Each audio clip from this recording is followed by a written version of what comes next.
एक ऐसी अद्भुत कहानी है जो आज मैं आपको ध्यानपूर्वक सुनाऊंगा। और इससे सुनने के बाद आप ज्यादा सोचना, डरना और चिंता सब छोड़ देंगे और आपका मन खुशियों और प्रसन्नता से भर जाएगा। तो चलिए आज की कहानी का शुरुआत करते हैं। बोधि वृक्ष के नीचे की अंतिम चुनौती। एक समय की बात है, राजकुमार सिद्धार्थ ने अपनी सारी सुख सुविधाओं और ऐश्वर्य को त्याग कर सत्य और शांति की खोज में यात्रा शुरू की। उन्होंने अपना घर परिवार, राज्य और सारा वैभव छोड़ दिया था। उनका मन संसार की असारता से भर चुका था। वे नदियों, पहाड़ों और घने जंगलों से होकर एक विशाल बोधि वृक्ष के पास पहुँचे। वहीं उन्होंने ठान लिया कि जब तक उन्हें सत्य का ज्ञान नहीं हो जाता, वे इस वृक्ष के नीचे से नहीं उठेंगे। जैसे ही उन्होंने ध्यान लगाना शुरू किया, एक रहस्यमय सन्नाटा चारों ओर छा गया। लेकिन अचानक एक हल्की हवा चली और उसी के साथ आकाश से एक अद्भुत सुंदर स्त्री प्रकट हुई। उसकी आंखें सम्मोहित कर देने वाली थीं, चेहरा इतना मोहक कि कोई भी उसे देखकर विचलित हो जाए। वह धीरे धीरे सिद्धार्थ के पास आई और मधुर स्वर में बोली, हे राजकुमार, क्यों इस कठोर तपस्या में लगे हो? चलो मेरे साथ चलो, जहाँ सुख, आनंद और वैभव तुम्हारा इंतजार कर रहे हैं। संसार में इतनी सारी खुशियाँ हैं, तुम्हें तपस्या करने की क्या आवश्यकता? सिद्धार्थ ने उसकी ओर देखा, लेकिन बिना कुछ कहे फिर से अपनी आंखें बंद कर ली। उनके भीतर एक अजीब सी शांति थी, लेकिन उस स्त्री का रूप धीरे धीरे बदलने लगा। उसकी सुंदरता खत्म हो गई और अब वह एक विकराल राक्षसी बन चुकी थी। उसकी हंसी गूंजने लगी, मैं मोह हूँ, मुझसे कोई बच नहीं सकता। क्या तुम समझते हो कि तुम मुझसे बच सकते हो? तुम भी अन्य मनुष्यों की तरह ही हो, तृष्णाओं के बंधन में फंसे हुए।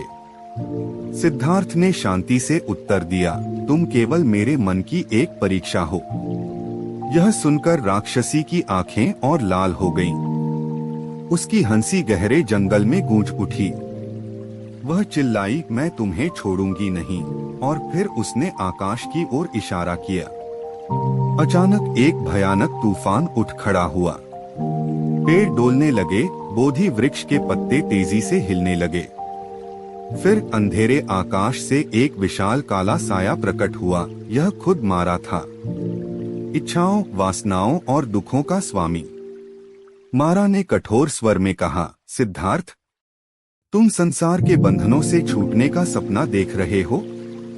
यह असंभव है। मैं मारा तुम्हें कभी इस जाल से मुक्त नहीं होने दूंगा। सिद्धार्थ ने गहरी सांस ली, आंखें खोली और शांत स्वर में उत्तर दिया, मारा, तुम केवल मेरे भीतर की तृष्णाओं और इच्छाओं का प्रतिबिंब हो। मैं तुमसे नहीं डरता, क्योंकि मैंने अपने मन को शांत कर लिया है। मारा का चेहरा क्रोध से लाल हो गया। उसने अपनी पूरी सेना को बुला लिया। अनगिनत राक्षस चारों ओर से प्रकट हुए। उनके पास आग की तलवारें थीं और वे सब सिद्धार्थ पर हमला करने के लिए दौड़ पड़े।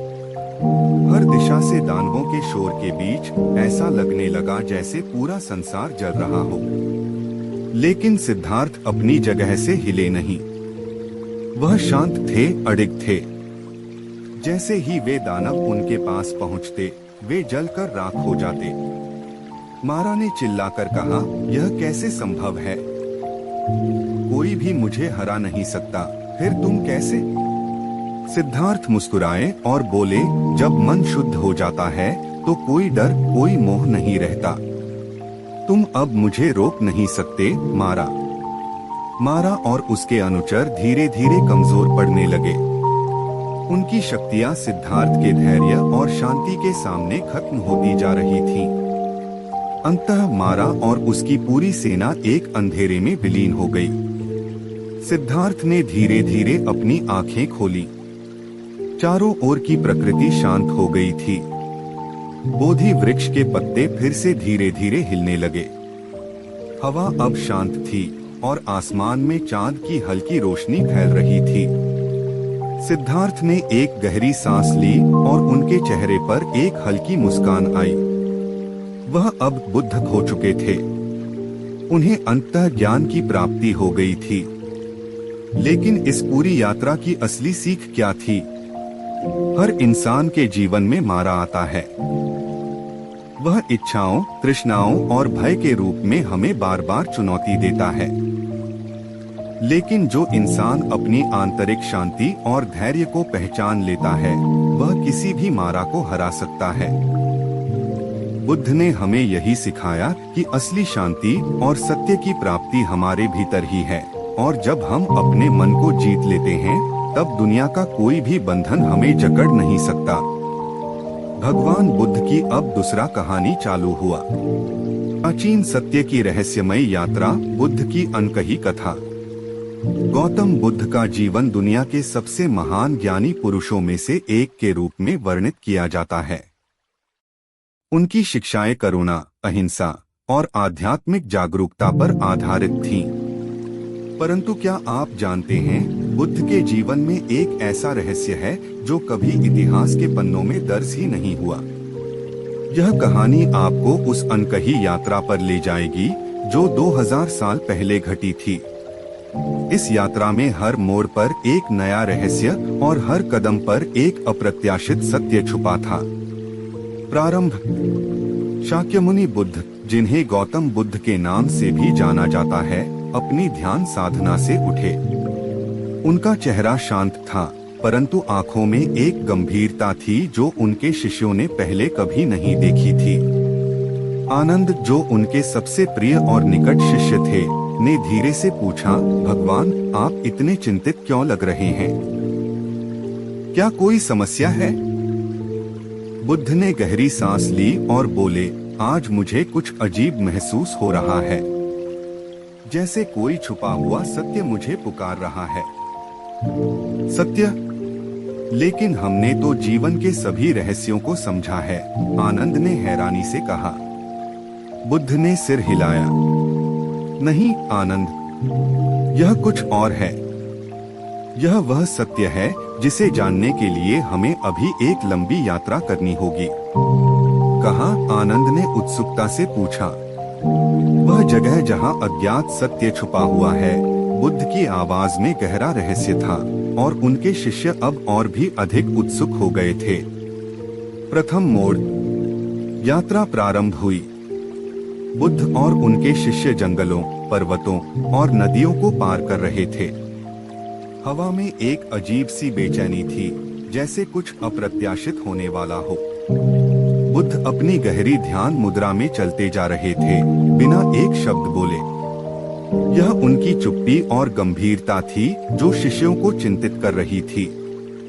एक दिन वे एक वीरान गांव में पहुंचे। यह गांव बहुत पुराना लग रहा था, जैसे यहाँ सदियों से कोई न रहा हो। हर घर का दरवाजा बंद था और पेड़ सूख चुके थे। यह जगह अजीब है, आनंद ने फुसफुसाया। यह वही जगह है, बुद्ध ने गंभीरता से कहा। शिष्यों ने गांव के मध्य में एक पुराने मंदिर को देखा। मंदिर के चारों ओर घना अंधकार छाया हुआ था, और उसके दरवाजे पर बड़ी बड़ी चेनें लटकी हुई थीं। भगवान, हमें यहाँ नहीं जाना चाहिए, आनंद ने डरते हुए कहा। बुद्ध ने बिना कुछ कहे मंदिर के दरवाजे की ओर बढ़ना शुरू किया। दूसरा मोड़। जैसे ही बुद्ध मंदिर के दरवाजे पर पहुंचे, वे रुके। दरवाजे पर लगा ताला किसी पुराने समय का प्रतीत हो रहा था, लेकिन बुद्ध ने उसे ध्यान से देखा और फिर अपने हाथ से उसे छूते ही दरवाजा खुल गया। शिष्य स्तब्ध रह गए। मंदिर के भीतर का दृश्य भयावह था। दीवारों पर चित्रांकन थे जो किसी प्राचीन युद्ध की कहानियां कह रहे थे। मूर्तियां धूल में ढकी हुई थीं, और हर कोने में अजीब सी खामोशी थी। यह कैसा मंदिर है? आनंद ने धीमी आवाज में पूछा। यह वह जगह है जहां सत्य को छिपाया गया है, बुद्ध ने धीरे से कहा। तभी बुद्ध ने एक चित्र देखा, जिसमें एक प्राचीन राजा और उसकी सेना एक भयानक युद्ध में लिप्त थे। यह चित्र किसी साधारण युद्ध का नहीं था, यह एक आंतरिक संघर्ष का प्रतीक था, जो आत्मा और शरीर के बीच का संघर्ष था। यह तो आत्मा और शरीर की लड़ाई है, बुद्ध ने सोचा। उन्होंने दीवार पर एक दरवाजा देखा, जो पहले उनकी दृष्टि से छिपा हुआ था। यह दरवाजा सामान्य नहीं था, इस पर जटिल नक्काशी की गई थी, जो किसी प्राचीन गुप्त भाषा में थी। तीसरा मोड़। यह क्या हो सकता है? आनंद ने कहा। बुद्ध दरवाजे की ओर बढ़े और उसके पास जाकर ध्यान से नक्काशी को पढ़ने लगे। यह प्राचीन लिपि थी, जिसे बहुत कम लोग समझ सकते थे, लेकिन बुद्ध ने उसे पढ़ा और धीरे धीरे दरवाजा खोल दिया। दरवाजा खुलते ही एक गहरी गुफा का दृश्य दिखाई दिया। गुफा के भीतर घना अंधकार था, लेकिन दूर से एक हल्की रोशनी आ रही थी। हम इस गुफा में क्यों जा रहे हैं? आनंद ने डरते हुए पूछा। यहाँ हमारा अंतिम सत्य छिपा हुआ है, बुद्ध ने कहा। गुफा में प्रवेश करते ही शिष्यों को ऐसा महसूस हुआ कि वे किसी और ही दुनिया में आ गए हैं। दीवारों पर रहस्यमयी चित्रण थे, जो एक अनजानी भाषा में थे। बुद्ध धीरे धीरे उस रोशनी की ओर बढ़ने लगे, जो गुफा के अंत से आ रही थी। जैसे ही वे उस रोशनी के पास पहुंचे, वहां एक छोटा सा पत्थर का मंच था, जिस पर एक प्राचीन ग्रंथ रखा हुआ था। चरमोत्कर्ष। यह ग्रंथ, आनंद ने चौंकते हुए कहा।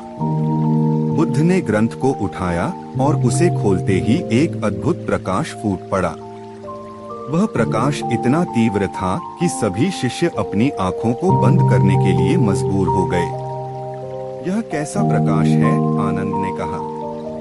बुद्ध ने आंखें बंद करते हुए कहा, यह सत्य का प्रकाश है, जिसे सैकड़ों सालों से छुपाया गया था। तभी ग्रंथ के पन्ने खुलने लगे और उसमें से एक अदृश्य शक्ति का प्रवाह निकला। वह शक्ति बुद्ध के चारों ओर घूमने लगी। यह क्या हो रहा है भगवान? आनंद ने घबराते हुए पूछा।